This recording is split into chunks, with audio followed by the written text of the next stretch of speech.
जय श्री कृष्ण।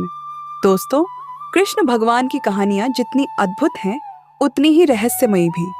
उनकी बाल लीलाओं से लेकर महाभारत के युद्ध तक हर पल में छुपा है एक गहरा संदेश और एक रहस्य। आज हम आपको सुनाने जा रहे हैं एक ऐसी कहानी जो आपको आश्चर्यचकित कर देगी। यह कहानी है उस समय की जब भगवान कृष्ण वृंदावन में अपनी लीलाओं से सबको मोह रहे थे। एक दिन कृष्ण जी झील के किनारे बांसुरी बजा रहे थे। तभी एक साधु वहां आया। साधु ने कृष्ण से पूछा, हे वासुदेव, आपके भीतर इतनी अद्भुत शक्तियां कहां से आती हैं? क्या यह आपका दिव्य जन्म है या इसका कोई और रहस्य है? कृष्ण मुस्कुराते हुए बोले, हे मुनिवर, यह शक्ति मेरे भीतर नहीं बल्कि मेरे भक्तों के विश्वास में है। मैं केवल उनका माध्यम हूँ। जब लोग मुझे प्रेम, भक्ति और विश्वास से याद करते हैं तो वही शक्ति मुझे मिलती है। साधु यह सुनकर चकित रह गए। उन्होंने पूछा, तो क्या आप बिना भक्तों के उतने शक्तिशाली नहीं हैं?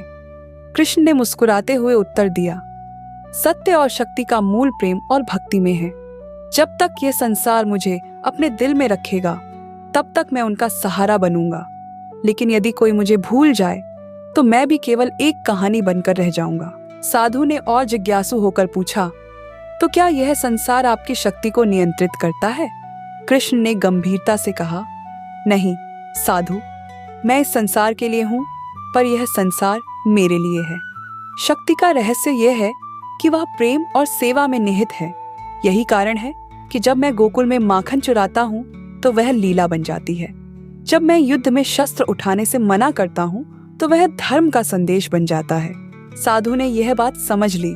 उन्होंने प्रणाम करते हुए कहा, हे कृष्ण, आप वास्तव में अनंत हैं। आपके रहस्य को समझना मनुष्य के लिए असंभव है, लेकिन जो आपको प्रेम करता है वह सब समझ जाता है। तो दोस्तों, यह थी कृष्ण जी की एक रहस्यमयी कहानी।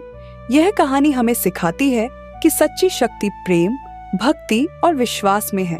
अगर आपको यह कहानी पसंद आई हो तो इसे लाइक और शेयर करें और ऐसी ही अद्भुत कहानियों के लिए हमारे चैनल को सब्सक्राइब करें। जय श्री कृष्ण।